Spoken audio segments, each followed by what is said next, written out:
Le premier livre des rois, chapitre 10. La reine de Séba apprit quelle était la réputation de Salomon à la gloire de l'Éternel. Et elle vint pour le mettre à l'épreuve par des énigmes. Elle arriva à Jérusalem avec une suite très nombreuse, avec des chameaux chargés d'aromates, d'or en très grande quantité et de pierres précieuses. Elle se rendit auprès de Salomon et lui exposa toutes ses réflexions. Salomon répondit à toutes ses questions. Il n'y eut aucun mystère pour le roi. Il lui expliqua tout.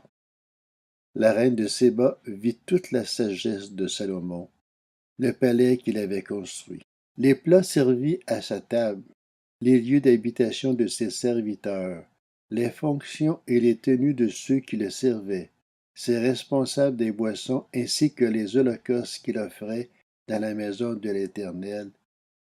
Elle en eut le souffle coupé, et dit au roi, c'est donc vrai, ce que j'ai appris dans mon pays au sujet de ta situation et de ta sagesse.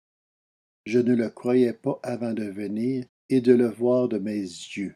Et l'on ne m'en avait même pas raconté la moitié. Tu as plus de sagesse et de prospérité que je ne l'avais appris par la rumeur.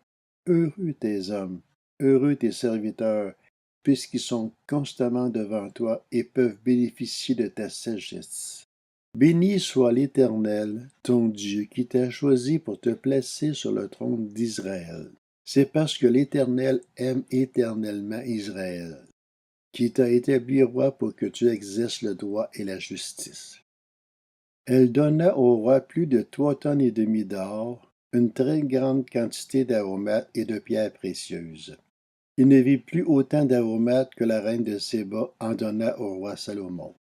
Les bateaux d'Hiram, qui rapportèrent de l'or d'Ophir, ramenèrent aussi une grande quantité de bois de santal et des pierres précieuses.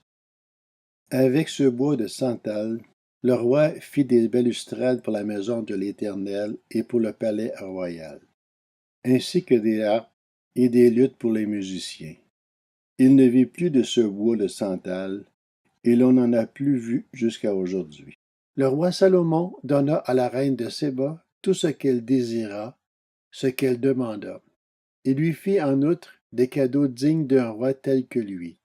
Puis elle repartit et rentra dans son pays avec ses serviteurs. Le poids de l'or qui arrivait chez Salomon chaque année était de près de 20 tonnes.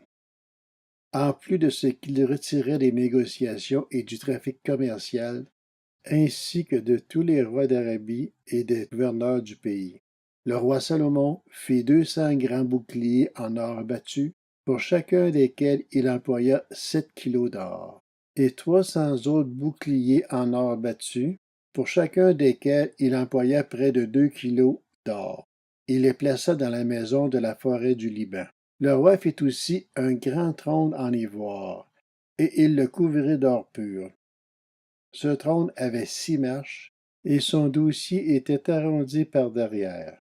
Il y avait des bras de chaque côté du siège, 2 lions se trouvaient près des bras, et 12 lions sur les 6 marches de chaque côté.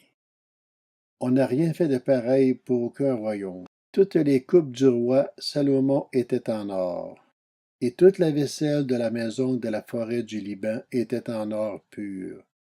Rien n'était en argent. On n'en faisait aucun cas à l'époque de Salomon. En effet, le roi avait des bateaux long courriers en mer avec ceux d'Hiram.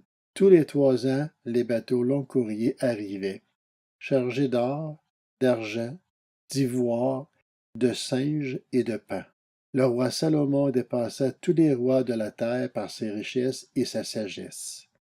Tout le monde cherchait à le voir pour bénéficier de la sagesse que Dieu lui avait donnée. Et chacun apportait son cadeau, des objets en argent et en or, des habits, des armes, des aromates, des chevaux et des mulets. Cela se passait de cette manière chaque année. Salomon réunit des chars et de la cavalerie. Il avait 1400 chars et 12 000 cavaliers, qu'il plaça dans les villes où il gardait ses chars et à Jérusalem près de lui. Le roi rendit l'argent aussi commun à Jérusalem que les pierres. et les cèdres aussi nombreux que les sycomores qui poussent dans la plaine.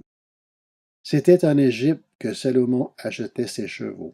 Une caravane de marchands du roi allait les chercher par groupe à un prix fixe. Il fallait 600 pièces d'argent pour faire venir un char d'Égypte et 150 pièces pour un cheval. Ils en ramenaient de même pour tous les rois des Hittites et pour les rois de Syrie.